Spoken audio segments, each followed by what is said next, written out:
Welcome to Arunodaya channel. ಸಾಯಿಸುತ್ತೆಯವರ ಹೃದಯ ರಾಗ ಭಾಗ 10ಕ್ಕೆ ಸ್ವಾಗತ. ಕಾಲ ಎಲ್ಲವನ್ನೂ ಮರೆಸುತ್ತೆ ಎಂಬುದು ಅವರ ನಂಬಿಕೆ. ಚಂದ್ರು ಎಂದು ಮೆಲುವಾಗಿ ಸೂಟ್ಕೇಸ್ಗೆ ಏನನ್ನೋ ಸೇರಿಸುತ್ತಿದ್ದ ಚಂದ್ರಮೋಹನ್ ತಲೆ ಎತ್ತಿ ಏನಮ್ಮ ಎಂದ. ಮಗ ಬಹಳ ಇಳಿದು ಹೋಗಿದ್ದಾನೆ ಎನಿಸಿತು ಸುಭದ್ರಮ್ಮನಿಗೆ. ಕಣ್ಮಣಿಯಂತಹ ಚುರುಕು ಹುಡುಗಿ ಮಡದಿಯಾಗಿ ಬಂದರೆ ಎಲ್ಲ ಸರಿ ಹೋಗುತ್ತದೆ ಅಂತ ಅಂದುಕೊಂಡ್ರು. ಆರೋಗ್ಯ ಸರಿಯಾಗಿ ನೋಡ್ಕೋ, ಸದ್ಯ ತಪ್ಪದೇ ಪತ್ರ ಬರಿ, ತಿಂಗಳಿಗೊಂದು ಸಲವಾದರೂ ಬಂದು ಹೋಗು, ನಾನು ಇನ್ನೂ 6 ತಿಂಗಳು ಈ ಮನೆಯಲ್ಲಿ ಹೇಗಿರಲಿ ಎಂದು ನೊಂದುಕೊಂಡರು. ತಾಯಿ ಮಾತಿಗೆ ಅವನಿಗೆ ಏನು ಹೇಳಬೇಕೋ ಗೊತ್ತಾಗಲಿಲ್ಲ. ಹಿಂದೆ ಆಗಿದ್ದರೆ ತಾಯಿಯ ಕೈ ಹಿಡಿದು ಸಮಾಧಾನ ಮಾಡ್ತಾ ಇದ್ದ. ಆದರೆ ಇವಾಗ ಅವನಿಗೆ ಇಷ್ಟವಾಗಲಿಲ್ಲ. ಒಂದು ಸಲ ಮೆಡಿಕಲ್ ಕಾಲೇಜಿನಲ್ಲಿ ಓದುತ್ತಿದ್ದಾಗ ಉತ್ತರ ಭಾರತದ ಕಡೆ ಪ್ರವಾಸ ಹೋಗಬೇಕಾದ ಪರಿಸ್ಥಿತಿ ಬಂತು. ಹೊರಡುವುದು ನಿಶ್ಚಯವಾಯಿತು. ಕಡೆಗಳಿಗೆಯಲ್ಲಿ ತಾಯಿ ಕಣ್ಣಲ್ಲಿ ನೀರು ನೋಡಿ ಚಂದ್ರಮೋಹನ್ ಯೋಚನೆಯನ್ನು ಸಹ ಮಾಡದೆ ತನ್ನ ಪ್ರವಾಸವನ್ನು ನಿಲ್ಲಿಸಿ ಮನೆಯಲ್ಲಿಯೇ ಉಳಿದ. ಈಗ ತಾಯಿಯ ವಿಷಯದಲ್ಲಿ ಅವನು ಅರಿವಿಗೆ ಬಾರದಂತೆ ಅವನ ಹೃದಯ ಕಠಿಣವಾಗಿತ್ತು. ಯಾಕೆ ತಾನೇನಾದರೂ ಹೆತ್ತ ತಾಯಿಯ ಬಗ್ಗೆ ನಿರ್ಲಕ್ಷ್ಯ ತೋರುತ್ತಿರುವೆನೆ? ಯಾಕೆ ಈ ಬದಲಾವಣೆ ಎಂದು ತನ್ನನ್ನೇ ತಾನು ಪ್ರಶ್ನಿಸಿಕೊಂಡ. ಒಂದೇ ಉತ್ತರ ಪ್ರಬಾಳ ಅಗಳಿಗೆ. ಸೂಟ್ಕೇಸನ್ನು ಪಕ್ಕಕ್ಕಿಟ್ಟು ತಾಯಿಯ ಮುಖವನ್ನು ನೋಡಲು ಪ್ರಯತ್ನಿಸಿದ. ಯಾಕೋ ನೋಡಲಾಗಲಿಲ್ಲ. ಆಗಾಗ ಬರ್ತಾ ಇರ್ತೀನಮ್ಮ, 6 ತಿಂಗಳಿಗೇನು ದೊಡ್ಡ ಸಮಯವಲ್ಲ ಎಂದ. ಅದರಲ್ಲಿ ಯಾವ ಕಕುಲಿತೆಯೂ ಇರಲಿಲ್ಲ. ಸುಭದ್ರಮ್ಮನಿಗೆ ಮಗ ತನ್ನಿಂದ ದೂರ ಸರಿದ ಅನುಭವವಾಯಿತು. ಮದುವೆಯಾದ ಮೇಲೂ ತಾಯಿಯ ಪುಟ್ಟ ಚಂದ್ರುವೇ ಆಗಿ ಅವರ ಪ್ರೀತಿಯ ವಾತ್ಸಲ್ಯಕ್ಕೆ ಕಾತರಿಸಿ ನಿಲ್ಲುತ್ತಿದ್ದ. ಆದರೆ ಈ ನಡುವೆ ಬಹಳ ಬೆಳೆದು ನಿಂತಿದ್ದ. ತಾಯಿಯ ಪ್ರೀತಿಗಾಗಿ ಕಾತರಿಸಲು ಇಲ್ಲ, ತನ್ನ ಪ್ರೀತಿಯನ್ನು ತಾಯಿಯ ಮುಂದೆ ತೋರ್ಪಡಿಸಲಾರದಷ್ಟು ಬೆಳೆದು ನಿಂತಿದ್ದ. ಸುಭದ್ರಮ್ಮ ಕೋಣೆಯಿಂದ ಹೊರಗೆ ಬಂದರು. ಚಂದ್ರಮೋಹನ್ಗೆ ವ್ಯಥೆಯಾಯಿತು. ಅವರನ್ನು ಕರೆದು ಅವರ ಮಡಿಲಲ್ಲಿ ತಲೆಯಿಟ್ಟು ಮಲಗಬೇಕೆಂಬ ಆಸೆ ಆಯಿತು. ಆದರೆ ಕಾರ್ಯತಃ ಮಾಡಲು ಸಾಧ್ಯವಾಗಲಿಲ್ಲ. ಸೋದರಳಿಯ ಹೊರಟು ನಿಂತಾಗ ಅಂದೇ ಬಂದಿದ್ದ ವೆಂಕಣ್ಣನವರು ಸ್ಟೇಷನ್ವರೆಗೆ ಜೊತೆಗೆ ಹೋಗಲು ನಿರ್ಧರಿಸಿದರು. ಆದರೆ ಚಂದ್ರಮೋಹನ್ ಬೇಡವೆಂದ. ಯಾಕೆ ಮಾವ, ಸುಮ್ಮನೆ ಅಷ್ಟು ದೂರ? ನಾನು ಕಾರ್ ತಗೊಂಡು ಹೋಗಲ್ಲ, ನನ್ನ ಗೆಳೆಯರೇ ಕಾರ್ನಲ್ಲಿ ಹೋಗ್ತೀನಿ. ಅವನ ಮಾತಿನಿಂದ ವೆಂಕಣ್ಣನವರ ಮುಖ ಮಂಕಾಯಿತು. ಅವರು ಪ್ರತಿ ಮಾತನಾಡದೆ ಒಳಗೆ ಹೋದರು. ತಾಯಿಯ ಮನಸ್ಸಿಗೆ ಸಮಾಧಾನವಾಗುವಂತೆ ಹೇಳು ಹೋಗು ಬೇಕೆಂದುಕೊಂಡರೂ ಚಂದ್ರಮೋಹನ್ಗೆ ಆಗಲಿಲ್ಲ. ಸಹಜವಾಗಿ ಹೋಗಿ ಬರ್ತೀನಿ ಎಂದು ತಿಳಿಸಿ ಹೊರಟು ಬಿಟ್ಟ. ಕಾರ್ ಸ್ಟೇಷನ್ ತಲುಪಿದ್ದೇ ಅವನಿಗೆ ಗೊತ್ತಾಗಲಿಲ್ಲ. ಗೆಳೆಯರ ಮಾತುಕತೆ ಅಷ್ಟು ಜೋರಾಗಿತ್ತು. ಟ್ರೈನ್ ಹೊರಡುವವರೆಗೆ ಅಲ್ಲೇ ಇದ್ದ ಗೆಳೆಯರು ತಂಡ ಟ್ರೈನ್ ಹೊರಟೊಡನೆ ಪ್ಲಾಟ್ಫಾರಮಿಂದ ಕೈ ಬೀಸಿ ಮರೆಯಾದರು. ಪ್ರಬಾಳ ಕೈಗಳ ಯಾಂತ್ರಿಕವಾಗಿ ಅಕ್ಕಿ ಆರಿಸುತ್ತಿತ್ತು. ಮನಸ್ಸು ಮಾತ್ರ ಚಿಂತೆಯ ಹಂದರವಾಗಿತ್ತು. ಮಂಜುಳಾ ಅವಳನ್ನು ಜೊತೆಯಲ್ಲಿ ಮೈಸೂರಿಗೆ ಕರೆದೊಯ್ಯಲು ಸಿದ್ಧಳಾದಳು. ಆದರೆ ಲಕ್ಷ್ಮೀಪತಿಗಳು ಸುತರಾಂ ಒಪ್ಪಲಿಲ್ಲ. ಜೀವನದಲ್ಲಿ ಬರೀ ನೋವನ್ನೇ ಅನುಭವಿಸಿದ ಲಕ್ಷ್ಮೀಪತಿಗಳು ವಿಧಿಯ ಹಣಕ್ಕೆ ಎದುರುತ್ತಿದ್ದರು. ತಂಗಿ ಸಂಧ್ಯಾ ಇಂಥ ಸ್ಥಿತಿಯಲ್ಲಿ ಇದ್ದ ಪ್ರಬಾಳನ್ನು ಹೆತ್ತು ಹೊರಗೆ ಕಣ್ಣು ಮುಚ್ಚಿದಳು. ಮುಂದೆ ಪ್ರಭಾ ಸಹ ತಾಯಿಯ ದಾರಿ ಹಿಡಿದರೆ ಅವರ ಹೃದಯ ಜಲ್ ಎಂದಿತು. ಇಷ್ಟು ದಿನ ಪ್ರಬಾಳ ಮಾತು ಕೇಳಿ ಚಂದ್ರಮೋಹನನ ಮನೆ ಕಡೆ ಹೆಜ್ಜೆ ಹಾಕಿರಲಿಲ್ಲ. ಇಂದು ಅವರ ಮನಸ್ಸು ತಡೆಯದಾಯಿತು. ಪ್ರಬಾಳಿಗೆ ಸಹ ತಿಳಿಸದೆ ಅವರು ಮನೆಯ ಕಡೆ ನಡೆದರು. ಸುಭದ್ರಮ್ಮ ಕಣ್ಮಣಿಯ ಜೊತೆ ಏನೋ ಮಾತಾಡ್ತಾ ಇದ್ದರು ಕಾಂಪೌಂಡ್ನಲ್ಲಿ. ಲಕ್ಷ್ಮೀಪತಿಗಳು ಬಂದಾಗ ಒಳಗೆ ಬಂದವರನ್ನು ಆದರದಿಂದ ಮಾತನಾಡಿಸುವಷ್ಟು ಅವರ ಹೃದಯ ಸುಸಂಸ್ಕೃತವಾಗಿರಲಿಲ್ಲ. ಲಕ್ಷ್ಮೀಪತಿಗಳನ್ನು ನೋಡಿದವರೇ ಮುಖ ಗಂಟು ಹಾಕಿಕೊಂಡು ಮಾತನಾಡದೆ ಕುಳಿತರು ಸುಭದ್ರಮ್ಮ. ಚೆನ್ನಾಗಿದ್ದೀರೇನಮ್ಮ ಅಂತ ಕೇಳಿದರು ಲಕ್ಷ್ಮೀಪತಿಗಳು. ಸದ್ಯ ಇನ್ನೂ ಬದುಕಿದ್ದೇನೆ, ಈಗ ನೀವು ಬಂದ ಕಾರಣವೇನು ಎಂದರು. ನೀವು ಯಾರದೋ ಮಾತನ್ನು ಕೇಳಿಕೊಂಡು ಆ ಬಸುರಿ ಹುಡುಗಿಯ ಕೈ ಬಿಡೋದಾ? ಅವಳು ಮಾಡಿದ ತಪ್ಪೇನು ಎಂದರು. ಅವಳು ತಪ್ಪು ಆಗಿರಲಿ, ಅವಳಪ್ಪನನ್ನು ತೋರಿಸಿ ನೋಡೋಣ ಫಸ್ಟು. ಮಾನವರಂತಹ ಹೊಟ್ಟೆಯಲ್ಲಿ ಹುಟ್ಟಿದ ಮಕ್ಕಳು ಸಂಸಾರಕ್ಕೆ ಲಾಯಕ್ಕೆ ವಿನಃ ಆದರಕ್ಕೆ ಬಿಟ್ಟಿದ್ದ ಮಕ್ಕಳಲ್ಲ. ಸುಭದ್ರಮ್ಮನವರ ಮಾತಿನಿಂದ ಲಕ್ಷ್ಮೀಪತಿಗಳಿಗೆ ಸಿಟ್ಟು ನೆತ್ತಿಗೇರಿತು. ಯಾರನ್ನೀವ ಅರ್ಧರ್ಗಿತ್ತಿ ಅನ್ನೋದು? ನನ್ನ ತಂಗಿ ಒಬ್ಬನಿಗೆ ತನ್ನ ಶೀಲವೆತ್ತು ಮೇಲೆ ಬೇರೆಯವರ ಯೋಚನೆಯೇ ಕೂಡ ಮಾಡಲಿಲ್ಲ. ಅದೇ ಕೊರಗಿನಲ್ಲೇ ಸತ್ತಳು. ಅಂಥ ಶೀಲವತಿಯನ್ನು ನೀವು ಹಾದರಗಿತಿ ಅನ್ನೋದಾ? ಇದು ನಿಮ್ಮ ಮನೆಯ ಬಾಗಿಲಿಗೆ ಬರೋಲ್ಲ ತಿಳ್ಕೊಳ್ಳಿ ಎಂದವರೇ ದಡದಡನೆ ಎದ್ದು ಹೊರಟು ಬಿಟ್ಟರು.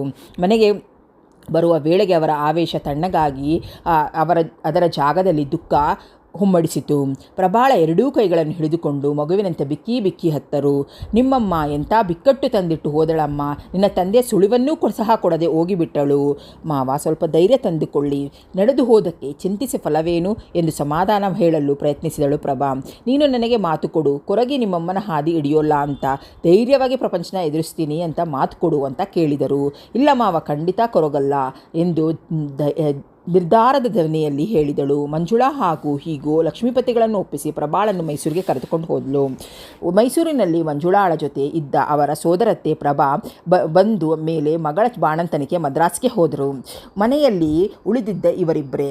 ಮಂಜುಳಾ ಆದಷ್ಟು ಪ್ರಭಾಳನ್ನು ಹಸನ್ಮುಖಿಯಾಗಿಡಿಸಲು ಪ್ರಯತ್ನಿಸುತ್ತಿದ್ದಳು. ಕಾಲೇಜಿನ ವೇಳೆ ಬಿಟ್ಟು ಮಿಕ್ಕ ವೇಳೆಯಲ್ಲೆಲ್ಲ ಪ್ರಭಾಳ ಜೊತೆಯಲ್ಲೇ ಕಳೆಯುತ್ತಿದ್ದಳು.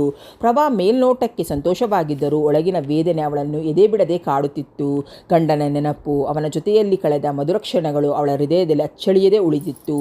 ಅವು ಎಂದೆಂದಿಗೂ ಮಾಸುವಂತಿರಲ್ಲ. ಸಂಜೆ ಕಾಲೇಜಿಂದ ಬರುವಾಗ ಮಂಜುಳಾ ಸಿತಾರ್ ಹೊತ್ತು ತಂದಳು. ಅದನ್ನು ನೋಡಿ ಪ್ರಭಾಳಿಗೆ ತುಂಬ ಸಂತೋಷವಾಯಿತು. ಗಂಡ ಬಹಳ ಶ್ರದ್ಧೆಯಿಂದ ಅವಳಿಗೆ ಸಿತಾರನ್ನು ಹೇಳಿಕೊಟ್ಟಿದ್ದ. ಅಷ್ಟೇ ಶ್ರದ್ಧೆಯಿಂದ ಅವಳು ಕಲಿತಿದ್ದಳು. ಸಿತಾರ್ 2 ಹೃದಯಗಳ ಅನುರಾಗವನ್ನು ಮಧುರವಾಗಿ ಮಿಡಿತಿತ್ತು. ಈಗ ಪ್ರಭಾ, ನಿನಗೆ ಬೇಸರ ಅಂತ ಸಿತಾರ್ ತಂದೆ. ನಾನು ಮನೆಯಲ್ಲಿ ಇಲ್ಲದಿದ್ದಾಗ ಇದು ನಿನ್ನ ಫ್ರೆಂಡ್, ಆದರೆ ನಾನು ಮನೆಗೆ ಬಂದ ತಕ್ಷಣ ಇದರ ಜೊತೆ ಬಿಡಬೇಕು ಎಂದಳು ಸಣ್ಣ ಮಗುವಿನಂತೆ ಮಂಜುಳಾ. ಗೆಳತಿಯ ಮಾತಿಗೆ ನಕ್ಕು ಪ್ರಭಾ ಸುಮ್ಮನಾದಳು. ಅಂದಿನಿಂದ ಸಿತಾರ್ ಅವಳ ಜೀವನವಾಯಿತು.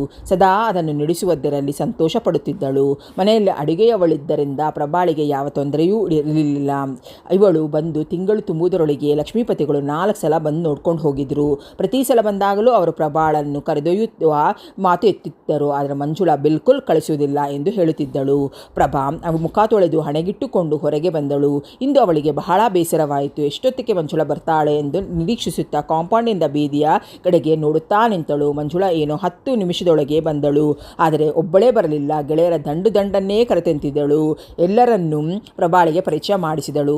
ನಮ್ಮ ಕಾಲೇಜಿನ ಒಂದು ಸಾಂಸ್ಕೃತಿಕ ಕಾರ್ಯಕ್ರಮವನ್ನು ಇಟ್ಕೊಂಡಿದ್ದೇವೆ, ನೀನು ಅದರಲ್ಲಿ ಸಿತಾರ್ ನುಡಿಸಬೇಕು ಎಂದು ಹೇಳಿದಳು ರಾಧಾ. ಅವಳ ಮಾತು ಕೇಳಿ ಪ್ರಭಾಳಿಗೆ ಗಾಬರಿಯಾಯಿತು. ಅವಳೆಂದೂ ಬೇರೆಯವರ ಮುಂದೆ ನುಡಿಸಬೇಕಾದ ಸಂದರ್ಭ ಬಂದಿರಲಿಲ್ಲ. ಇದಕ್ಕೆಲ್ಲ ಕಾರಣಲಾದ ಮಂಜುಳಾಳ ಮೇಲೆ ಅವಳಿಗೆ ತುಂಬ ಕೋಪ ಬಂತು. ಅದನ್ನು ಮೊದಲೇ ನಿರೀಕ್ಷಿಸಿದ ಮಂಜುಳಾ ಮೊದಲೇ ಪರಾರಿಯಾಗಿದ್ದಳು. ಸಿತಾರ್ ಬೇರೆ ಕಡೆ 10 ಜನರ ಮುಂದೆ ನುಡಿಸೋ ಅಷ್ಟು ಪ್ರವೀಣನ ನಾನಲ್ಲ, ಏನೋ ನನ್ನ ಮನಸ್ಸಿನ ತೃಪ್ತಿಗಾಗಿ ನಾನು ನುಡಿಸ್ಕೊಳ್ತೇನೆ ಎಂದಳು. ಅವಳು ಎಷ್ಟು ಹೇಳಿದರೂ ಅವರುಗಳು ಹಿಡಿದ ಪಟ್ಟು ಬಿಡಲೇ ಇಲ್ಲ. ಕಡೆಗೆ ಒಪ್ಪಿಸೇ ಹೋದರು. ಮಂಜು, ನಿನಗೆ ಸ್ವಲ್ಪನೂ ಬುದ್ಧಿ ಇಲ್ಲ. ಏನೇನೋ ಹೇಳಿ ಅವರನ್ನೆಲ್ಲ ಕರ್ಕೊಂಡು ಬಂದಿದ್ದೀಯಾ. ನಾಳೆನೇ ನಾನು ಊರಿಗೆ ಹೊರಟು ಬಿಡ್ತೀನಿ. ನೀನೇ ಅಂದು ಸಿತಾರ್ ಬಾರಿಸ್ಕೋ. ಗೆಳತಿಯ ಮಾತುಗಳನ್ನು ಸಾವಧಾನವಾಗಿ ಕೇಳಿಸಿಕೊಂಡ ಮಂಜುಳಾ ದೊಡ್ಡದಾಗಿ ನಕ್ಕು ಬಿಟ್ಟಳು. ಪ್ರಭಾ, ನೀನು ಎಷ್ಟು ಚೆನ್ನಾಗಿ ಸಿತಾರ್ ನುಡಿಸ್ತೀಯ ನನಗೆ ಗೊತ್ತು.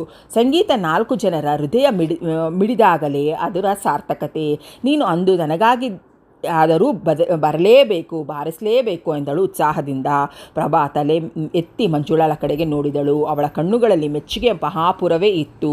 ತನ್ನ ಒಳಿತಿಗಾಗಿ ಇಷ್ಟು ಮಾಡುತ್ತಿರುವ ಗೆಳತಿಯ ಸಣ್ಣ ಆಸೆಯನ್ನು ನೆರವೇರಿಸಲಾರನೆ.